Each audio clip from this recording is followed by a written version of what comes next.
আরেক নাম ওয়ার্কশপ বিল্লাল ভাই। ভাই কিন্তু কাউকে কপি করতে বলে নাই। আমার ফেসবুক গেল, ইউটিউব গেল, সবই গেল চলে। ভাই এখন বই বিক্রি করি 1000 টাকার নোটে। ভালোবাসা আরেক নাম দোস্তে আমার আগা, পাইতাছি না কোনো জায়গা, হেন যায় খালি মানুষ আর মানুষ। পৃষ্ঠা নাম্বার 1 আপেন গুলো দেখ, স্যাপ সং হৃদয় ভাঙ্গার গর্জন।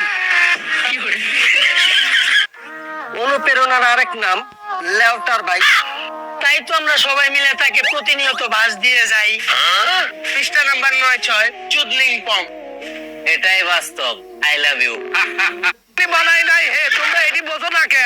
এটি বড় বড় কম্পিউটার। আমার বন্ধু শাহেদ অনুপ্রেরণার আরেক নাম ওয়ার্কশপ বেল্লাল ভাই। সরি কি বেলাল ভাই? ওয়ার্কশপ থটসব বেল্লাল ভাই তুন অনুপ্রেরণা নিতেছে। সে জীবনে কিছু একটা করতে হবে, তার বিয়ের বয়স শেষ হয়ে দাঁড়াতে বিয়েও করে না, এই শুধু অনুপ্রেরণা পাবে। তো ভাইয়ের কাছে একটাই অনুরোধ, ভাই যাতে বিয়ে শাদী করতে পারে অনুপ্রেরণা লর ভাই। এই ফেসবুকে তো অনুপ্রেরণা লর, জীবনে যাতে কিছু একটা করতে পারে। 3 মাসে 49 লাখ টাকা ইনকাম করবো ভাই, সেই অনুপ্রেরণা।